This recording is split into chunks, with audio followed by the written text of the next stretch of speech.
Now, Chief Justice Mandisa Maya will host the Constitutional Court and Supreme Court Summit, which gets underway today at the Sandton Convention Centre in Johannesburg.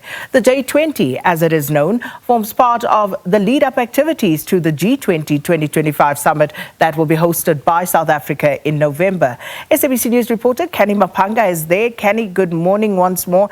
And earlier you touched on, some of the issues to be discussed. But of course, I'd imagine people starting to trickle in, and also, a great interest in terms of who is in attendance. But talk to us about the J20.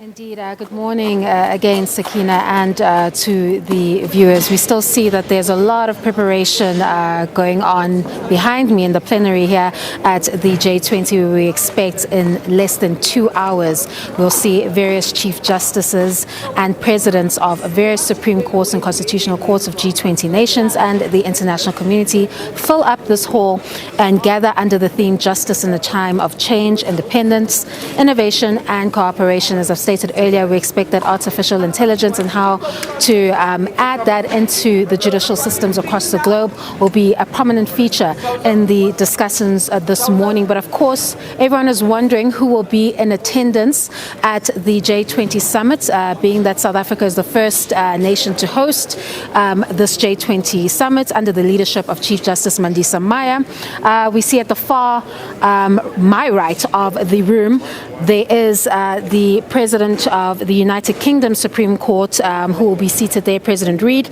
as well as Lady Chief Justice Carr of England and Wales, who will be seated there. But if we go towards the left side of the room, that gives us a clear indication of who will be in attendance from the international community.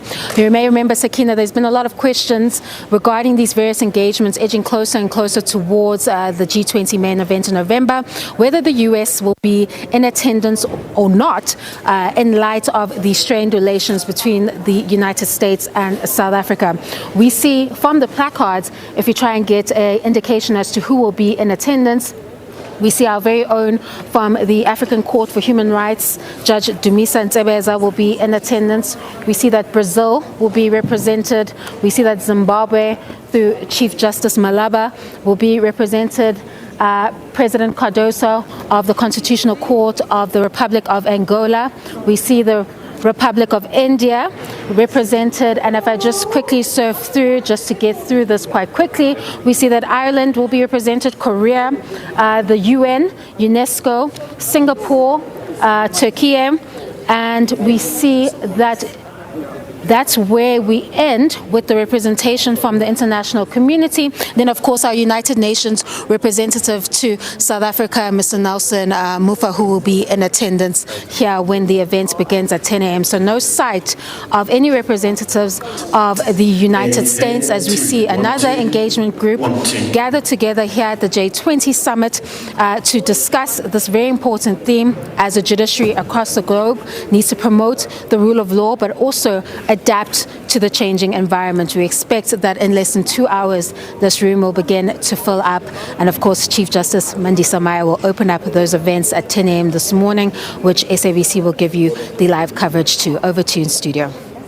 Well, thank you so much, Canny Maphanga. And do stay tuned to SABC News throughout the day for wall-to-wall coverage on all of those stories with our reporters.